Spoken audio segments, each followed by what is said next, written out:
We are back. Insight Pitch with Skip Lockwood. I'm Ralph Tycho with the Comfortably Zoned Radio Network, and I'm proud to say that Skip is in the house. How are you, my friend? Good evening. How are you? I am just terrific, man. Oh, man, I look forward to it every week, and this is the first week of baseball season, so naturally there's an excitement going on all over the network in terms of who's off to a good start, who's off to a bad start, who's staying healthy. When I say that, I always knock wood because that changes moment to moment.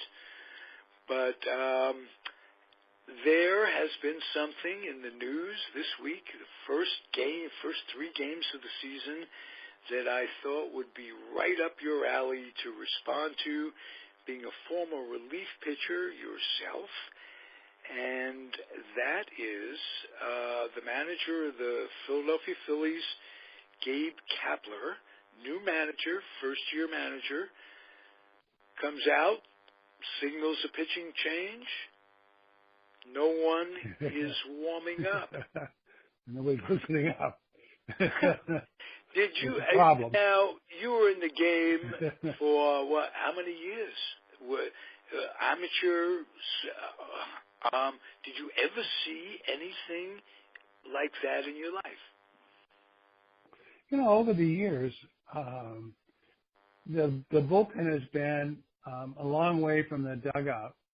And so what they usually have is, obviously there's a phone that reaches the dugout. It connects the dugout to the bullpen, but there's always a visual sign. So the pitching coach will signal, and they have certain signals for every pitcher. Sometimes they're not all that flattering, as you can imagine. But the signal for me was always they put up the glasses. You know, the signal for the glasses would go up, and that meant I was to get up. And then a phone call would inevitably come along and just confirm the fact that they wanted me to get up and pitch to warm up. But I have known guys that, like pitchers in the bullpen, that would answer the phone. And so they would answer the phone, and because they wanted to pitch or because they were trying to play a prank on somebody else, they would tell them to get up. And so, so somebody, for the first guy to the telephone, he had control over who was gonna get up and who wasn't. And if the guy hadn't been in the game for, a couple of weeks, he'd answer the phone, he'd get himself up. And then you'd see the pitching coach waving his arms down the dugout, and then there'll be another phone call. No, not him. So another phone call would come out to the bullpen to get somebody up.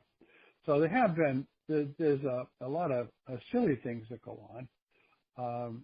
I have never been involved personally with somebody where the manager went out to take the pitcher out and there was nobody ready. I've had Not only wasn't he ready, but he wasn't even warming up. He didn't know he was going in. Right. I think that's hilarious. I mean, you would think the manager and the pitching coach miss connection somehow on two different levels, not just warm somebody up, but tell me when he's ready, not just warm him up. But so that's what made it crazy. And then the brave manager comes out and must have said the magic words because he got run out of there in a situation that he wasn't responsible for. He wanted the game sped along a little bit, and it just made for good comic relief on the first day. But I wonder how that sets the tone. Are players going to go, wow, this is the manager? A group psychology thing.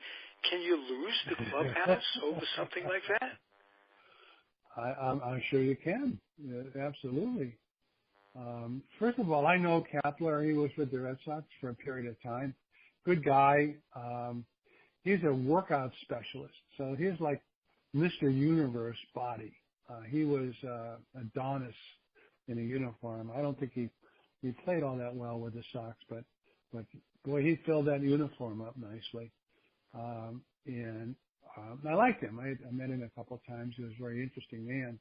He seemed like a very thorough guy, and he had, when they had interviewed him in the beginning of the season, the Phillies manager, as he got the job for Phillies manager, he was touting the thing that he was going to be very prepared, and he was going to use all the methods he had and watch the films and be a very prepared guy. So this coming out with one action, I think it's hilarious, and I think the umpire's response to the Braves manager, the umpire just has got to walk away. Here's a blatant disrespect for the rules. The guy gets 5 or 6 pitches when he comes in to the mound. Unless there's an injury, that's all he gets. He can't stay in the bullpen. Yeah, but the umpire did a good thing in not letting the guy, without being properly warmed up, putting his career or in jeopardy in that sense,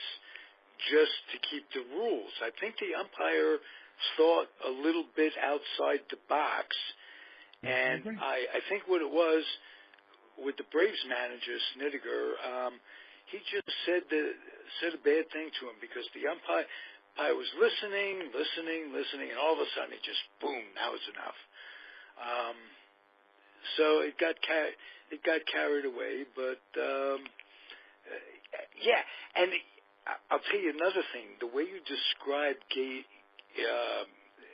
Kapler, I want to say Gabe Kapler, the guy from television, but he's the kind of guy that is one of these guys that's easy to laugh at when things are going wrong, because one of these no-nonsense guys, like when I was in the Air Force, it was the gung-ho guys that you'd look at, these, you'd look at it and say, hey, slow down a little bit, take it easy.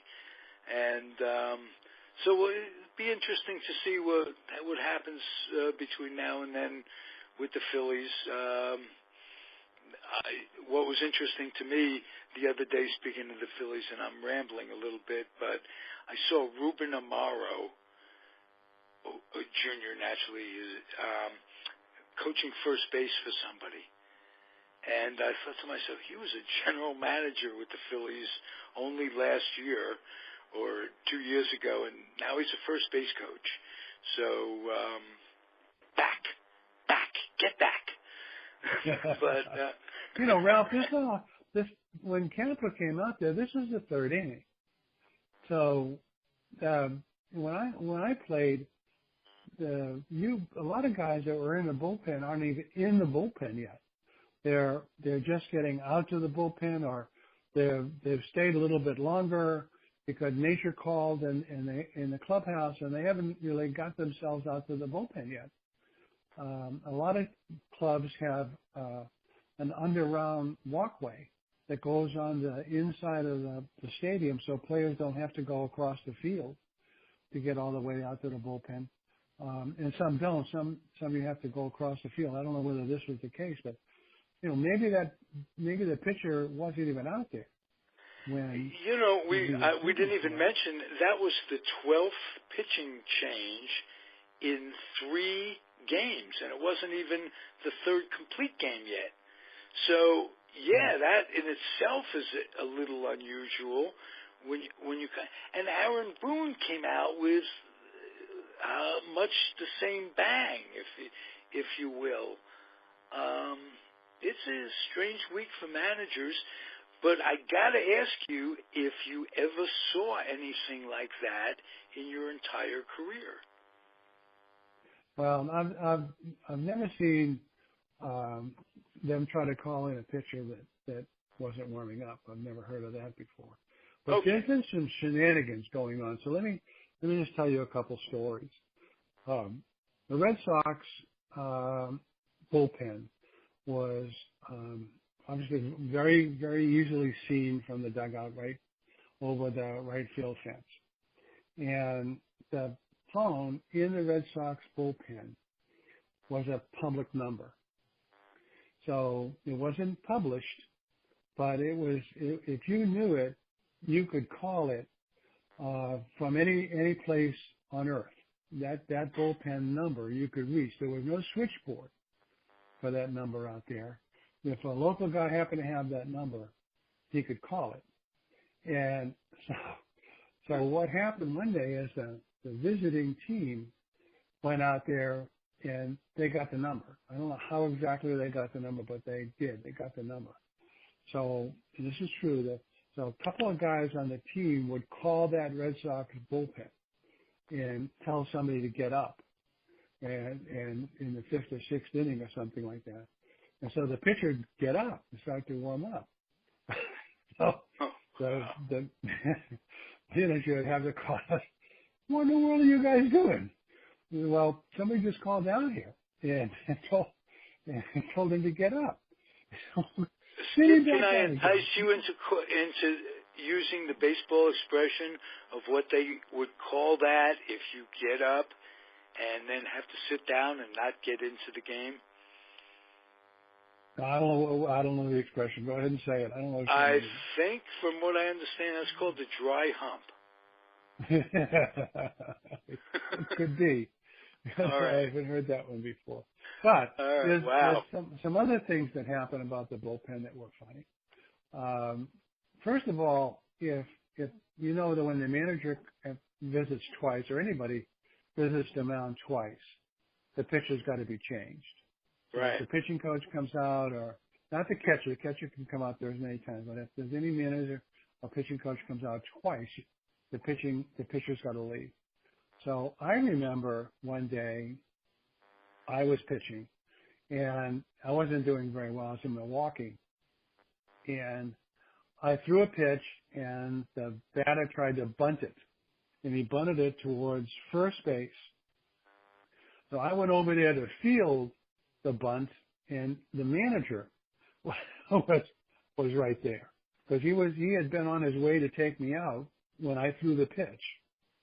And so the manager and I are standing now, kind of face to face. He's on one side, the foul side of first base line. I'm on the fair side of first base. True story. His name is Dave Bristol. And we're both looking at each other. And I said, don't come out here. I've got this game. Do not step across that line. He said, you got to pitch a hell of a lot better than what you're pitching right now. I said, I got it. Don't step across the line. We had a discussion right there at the first baseline. I actually stayed in the ball game and won that ball game. Whoa. Dave Bristol got the chance to manage maybe 6 teams in baseball.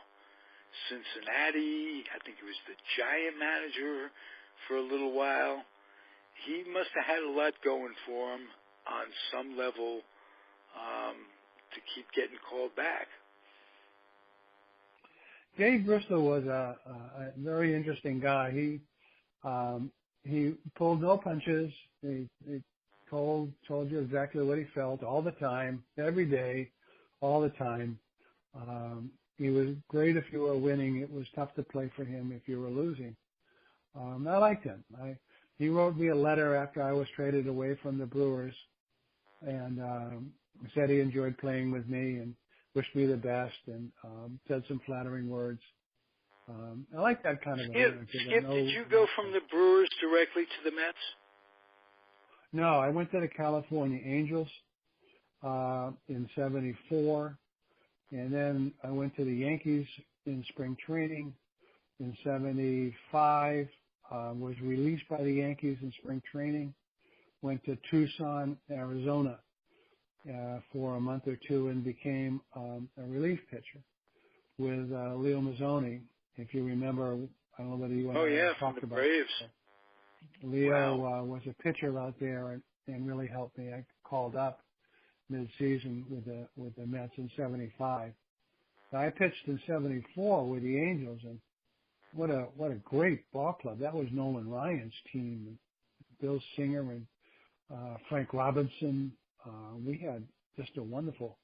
Just being next to Nolan Ryan was awesome. I can imagine. And being in the same dugout as Frank Robinson, for crying out loud. Whoa.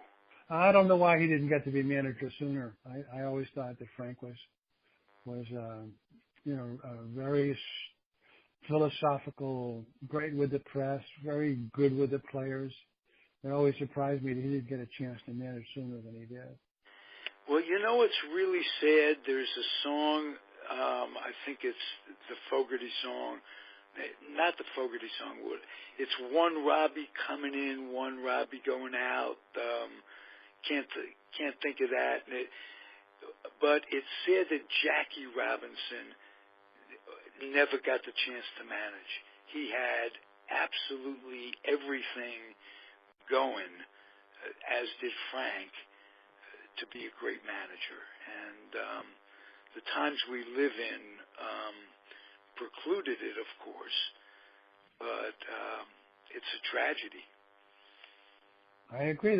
There's teams that did not integrate for a long, long while, and still in the years 2000 were not integrated to an extent that very many black ball players are on the field or in the.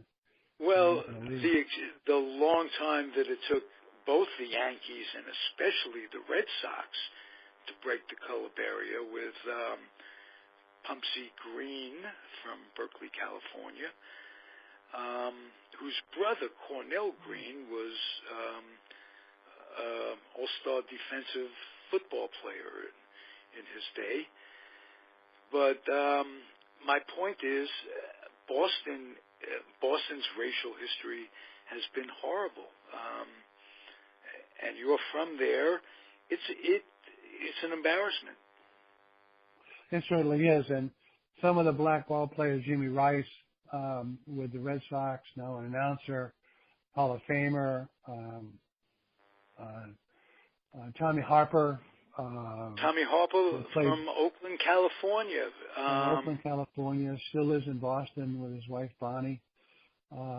Very beautiful men. And especially Rice was such a great hitter. So I think he was a little bit introverted and didn't want to come out and be a leader of that team the way so many people wanted him to be. But I don't think it's easy. In certain cities, for whatever reason it is, it's just very difficult. Imagine being Bill Harper, Russell. Imagine being Bill Russell and being treated the way the fans treated him in Boston. Yeah, I know it. I've got one more funny story about relief pitcher being as a. So I was pitching one day, and Don Zimmer was the manager of the Red Sox, and he came out to get me. I must not have been pitching very well. Tommy Bergmeyer had been the pitcher, and when he went to put me into the game, he put Bergmeyer into left field as the left fielder. Right. I came in to pitch, and Bergmeyer trots out to left field, and I'm very confused about this. But when I got into the game, Zimmer says, number one, he says, I don't trust you. So he said, I'm not taking the other pitcher out. I'm not taking Bergmeyer out of the game yet. And he said, secondly, in two hitters, there's another left-handed batter coming up. So he said, you're only going to face this guy at the most anyway. That was your interaction. That was my interaction with Zimmer. That's and he was right. Building, if ever I heard it. He's a player's manager all the way. All the way. That's exactly right. Any other stories about Zimmer? Because when I was a kid, he was the next Pee Wee Reese to be, and he fractured his skull, had to have a plate in his head, this, that, and the other thing, and he was never the same. But a very interesting guy. I remember reading he never had a job outside of baseball in his life. everything, winter ball, this, that, and the other thing, never picked up a shovel. And there's something to be said for that. So Absolutely. Well, he and I didn't get along. It's not a very, not hidden by any means. I mean, he and I were just not the best of friends. He thought I was overpaid, which might have been true, and he also didn't like, the way I was pitching, which was also true.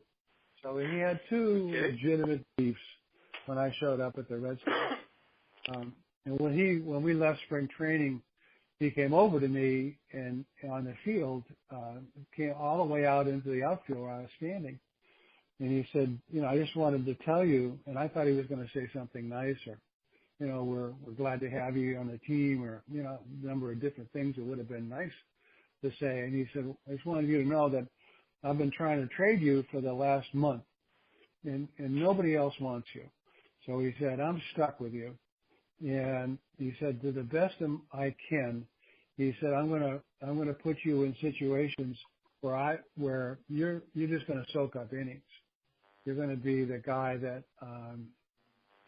you're being mop up. You're going to go out there and you just know that if you go out on the mound, don't look around for anybody else to come in to pitch because you're out there to soak up these innings. What a jerk! So I took a swing at him, and I didn't connect. And so the spring training, he and I ended up in pushing match. He seemed to have gotten himself in 2 or 3 pushing matches over the years. Well, you and Pedro Martinez are in good company. But Joe Torre loved him. He was the bench coach for Joe Torre, so who's going to argue with that? He must have known the game intimately. He must have had an ear to what was going on in the field. He must have been a good tactician or something like that because he sat right next to Joe, in the Yankees dugout, for years. And that job's as a manager, personalities notwithstanding, you could be managing an office supply store. Is that the kind of way you want to establish a relationship between manager and employee? Just because, how could it serve the team unless he was trying to piss you off deliberately to, like, I'll show this guy and I'll pitch better than than I could. Was he trying to get the best out of you? No, I don't think he was that smart. I think he was telling me what was on his mind, and maybe he was walking in the outfield for a purpose, or maybe he was just out there, to shag some fly balls. But it came right over to me, and I really thought it was going to be a positive conversation, and it should have been. It could have been. As you point out, he's not going to get a job in customer service any place that I know of. Right. He was confrontational in his manner. Well, I wish I had gotten first of all, let's get differently. something straight. You can't get a job in customer service if you're in the United States.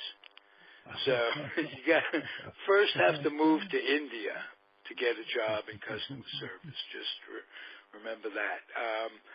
But yeah, you're right, and it just surprises me because you would think someone who was in baseball for a long time and who's had many managers himself would say, I didn't like the response if somebody spoke to me that way. Why do I expect somebody to respond positively if I speak to them that way? But then again, what do I know? Baseball is different. Baseball has changed. In 1980, it was a different ball game than 1970, and it's a way different ball game in 2018. I tell you, I don't think there's any room for managers that don't have rapport with their players anymore. I think the manager. Oh, absolutely. I mean, why piss somebody off for the sake of pissing them off? That's the only. It's a rhetorical question, but you're not going to find that in a billion-dollar industry that it's become. The game is always played the same way on the field. You know, you get three outs an inning, and you get 9 innings to win a game, and everybody goes out there for the same purpose. It seems to me that everybody that has a uniform on, the same as yours, there should be camaraderie. And as you know, over the years, that has not always been the truth. You know, some players are rooted against each other. Some players have not played willingly with each other. There has been managers that bet against their teams. I just don't. It just seems to me if you have the honor of putting a uniform on and it says the same name across the front of it, you go out there for the same purpose. And that has historically has not been true in every team. The teams that find it win. The teams that can find the chemistry, and if we just want to talk a little bit about the book Inside Pitch, the teams that find the vision, there's a collective vision that people can find, and they believe in the same things and they see the same things happening on the field. Those are the teams that put it together and go a long way and win, in my belief.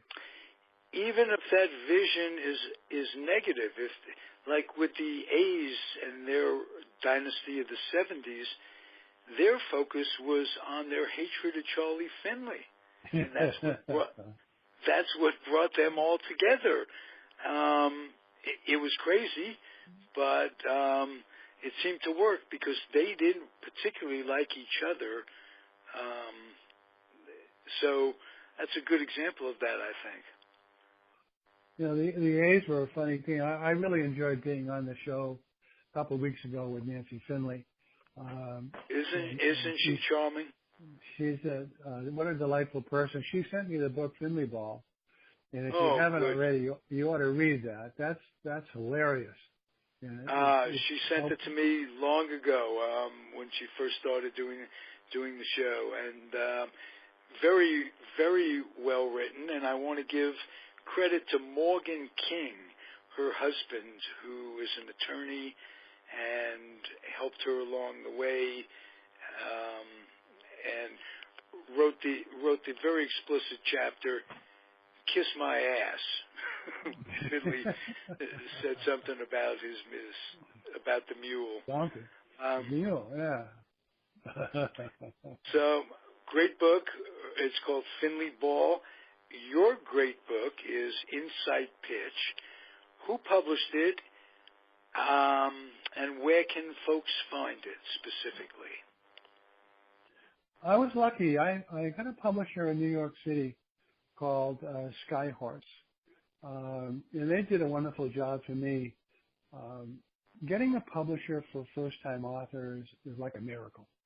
I was able to find a book agent in New York who knew me.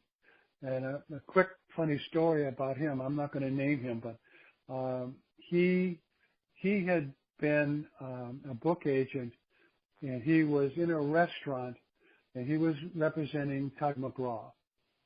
And Tug was coming out with a new book. And into the restaurant walks Tug's soon-to-be former wife.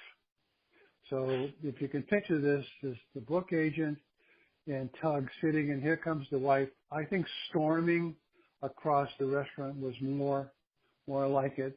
And Tug says, "You've got to be another ball player. You can't be a book agent." And the book agent wore glasses at the time, so he did a Skip Lockwood imitation for about 20 minutes while this woman came to the table and said her piece to Tug. So my book agent had impersonated me in a previous situation, and he made a phone call to Skyhorse for me, and the lady that was my publicist read the book, read the memoir, the early edition of it, and liked it and laughed out loud, she said, at a couple of the stories. So I Oh, was very lucky. Skyhorse published it. They did a good job trying to turn my ramblings into English, and it was a fun process. But let me ask you it's hard about to go through. the writer and editor rapport. Did they assign someone to you personally, or Yes. were you just sending it in and getting feedback in writing in an impersonal way? No, they the person that took the book on was also the editor. She and I were in daily contact. She liked the story. We didn't change any of the stories.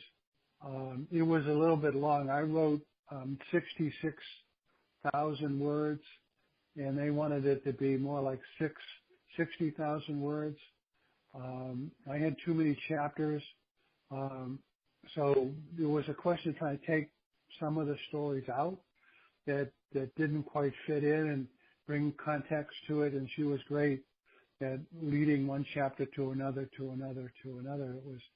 It was her wisdom that helped me there. But some of the really good stories, hit the floor and never got into the book. And I kind of wish We'll that talk about that in a minute, but I want to ask you, was she a baseball fan? Skyhorse does a number of books that have to do with baseball. And, No, but herself, was she a baseball fan? she knew a lot about baseball. I never asked her whether she knew a lot about the Mets, and everybody in New York is a baseball fan. Okay, so she was familiar with baseball humor and thoroughly enjoyed it along the way. You weren't really.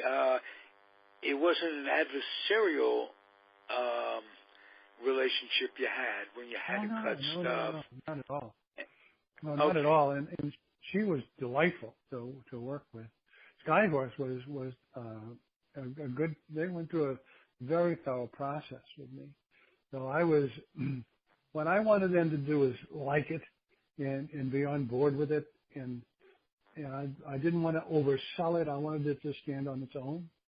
And so she was with me like every day talking about the innuendos and, did I need to back this up with something more? And, oh, by the way, you didn't introduce this character as thoroughly because I had to look him up, and you ought to take another paragraph and introduce him before you bring him into the book like that. So with her guidance, or gentle guidance on the tiller, that really helped me get all the way through it. Is there anything after the book went to press? Was there anything you wish you'd have put in, or really wish you'd have left in? Let's put it that way. Yeah, I've got several stories that, because it was a book about the 1975 Mets, didn't get in the book. I have some stories about Red Sox, about Carlton Fisk, and the Red Sox that didn't. Well, then let's start with the Red Sox. I'm a big Met fan, so we'll tell a Carlton Fisk story and a 75 Met story, because I call the 75, I call those years, I might have told you this, the Bruce Beauclair years in my head as a Met fan. I really enjoyed the Mets of those years. It was after Tom Seaver was traded, and I hated that. But that notwithstanding, the guys who came over for him were very interesting, Dougie Flynn and Henderson and what have you. Give me something to look forward to on a future show. And because you're a Bostonian, and because Carlton Fisk is a guy who I respect so much, I thought he was so much better than Thurman Munson. Just notwithstanding Thurman's early demise, what he could have been, this, that, and the other thing, I just thought Fisk was better. That's all. And like I say, he's in the Hall of Fame. and you're both Red Sox. So how about a Carlton Fisk story that didn't get in the books, in the book? Well, you now know that I was doing mop-up for the Red Sox because that was the job that Zimmer gave to me. So whenever a pitcher got in trouble in the third or fourth inning and they needed someone to soak up innings, I got in there. So we were playing in Chicago one day, and Mike Therese starts the game off and didn't do well. I think he might have got the game to the third or fourth inning, but there was a lot of crooked numbers on the board. He was getting shelled. And so I got to come in the game. And if you know Chicago very well, it's like an old Bill Veeck ballpark. They shoot fireworks off when the home team hits a home run. You know, they always shoot those fireworks up, and it's been very nice fireworks. So right. I came into the game, and first inning I pitch.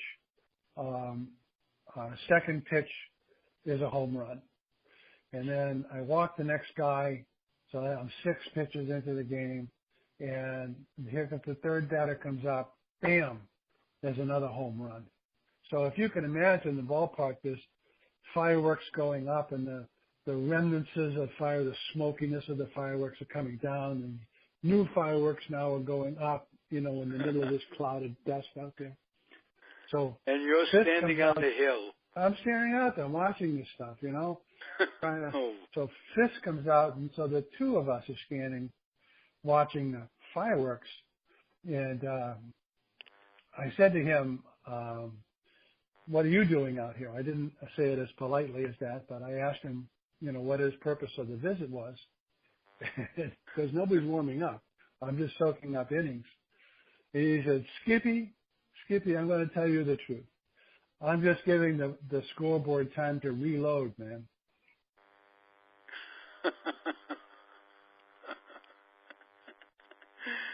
I love it. And when you're thinking all this, Zimmer hates you anyway, right? Is this what I came back to Boston for? Now I'm a Red Sox, my hometown team. Tell me a story about how good it was to be a Red Sox player in the town you grew up in. Statistics, wins, loss, notwithstanding. You're a Boston Red Sox. You grew up in Boston. How cool was that? Yeah, I was very privileged to play for a lot of teams. The Red Sox was my last team and the worst team that I played for many different reasons. The joy that comes of putting on a uniform is always unexpected. I love putting on the Boston uniform just like I love putting on every uniform. Each year is a brand new start. Opening day we talked about on the last podcast. Opening day is a special day. It wipes the blackboard clean. You get a fresh start. I love that about baseball.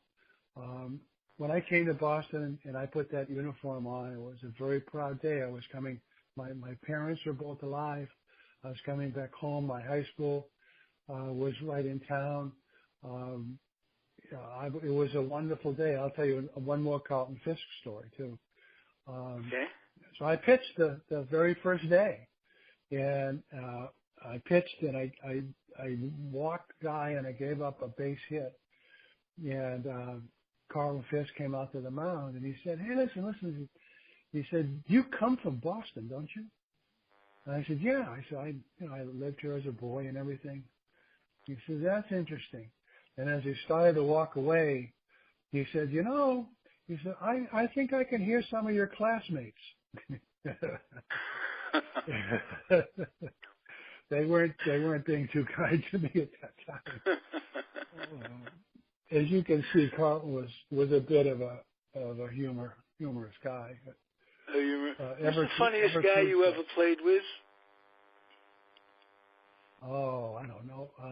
I would say Luke Krause with Kansas City. The famous bonus baby. Lou Krause. He was hilarious. Every day, every minute, Lou had something going on. He always had. He was given hot foots. He had every single day. There was something going on. Lou was, even if you didn't think he was behind it, Lou was behind it. I guarantee you, he was behind it. Okay. So, you have wonderful memories. I am so pleased that you're sharing them in this venue, because to hear it in your voice and to hear the passion in your voice, you can't get that by reading a book. And conversely, you can't get things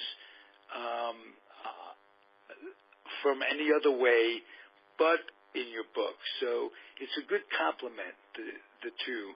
And I'm having fun with it, and I'm glad you are too. thank you, Ralph. I remember things as you prompt stories and you ask me about things. I remember more things. So one story, I remember another one, and have another one comes along, and absolutely. And one name evokes memories of another name. Yeah. You're pitching against the White Sox in your head in 1975 or whatever year it was, and I'm thinking, I'm wondering if Bill Melton was hitting against him. I'm wondering if Lamar Johnson was hitting against him. Was Richie Allen there? And so many things to talk about in future games. But, how about we end it with talking about those White Sox teams that you faced? Any of those names evoke positive memories, or in this case, negative memories if you had to face them? Richie Allen I'm still in therapy about Richie Allen. Richie Allen was pumped up. Before we didn't have a weight room back in there. We lifted a 12-ounce weight or a 16-ounce weight after the ball game. Nothing. We didn't have a weight room after the game was over. But Richie Allen was in shape, muscles bulging out of the uniform. He was a house, just unbelievable and strong. That back I tried to lift it one day out of the batting circle. It was 44 ounces. 36-ounce bat is a heavy bat. This guy was swinging a sledgehammer. And if you remember, the ballpark had a skin infield. It was AstroTurf on the infield and then grass in the outfield. Now, why they wanted to put my life at risk by making me pitch on a skin infield in front of Richie Allen, who, if I didn't get it on the inside part of a plate, he was probably going to kill me or do some bad damage.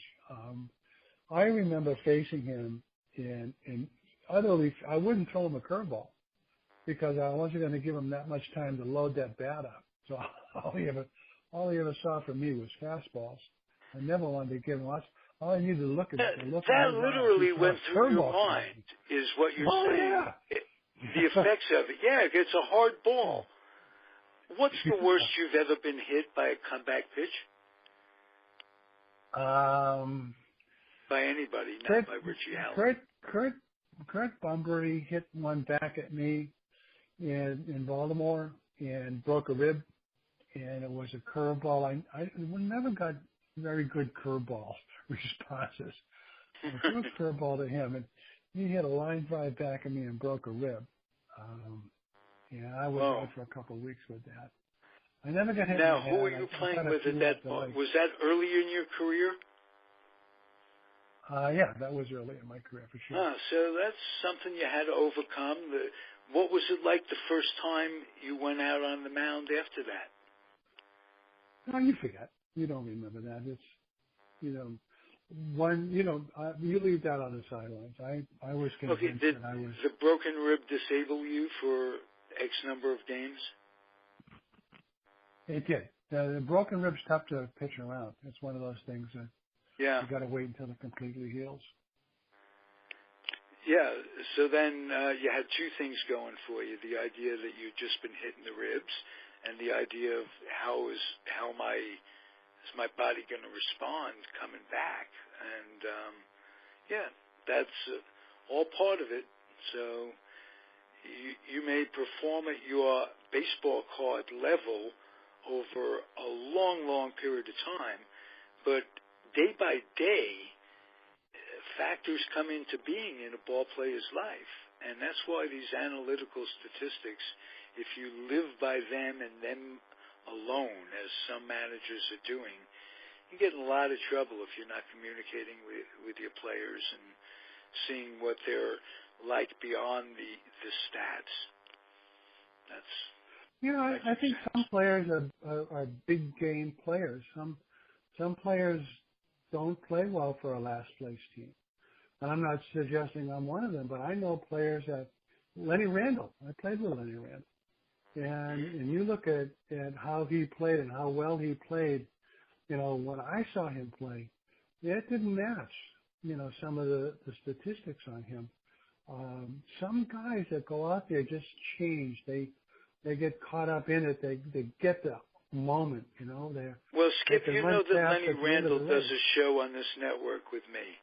And he had that great year with the Mets. He was the first third baseman to ever hit 300 plus as a Met.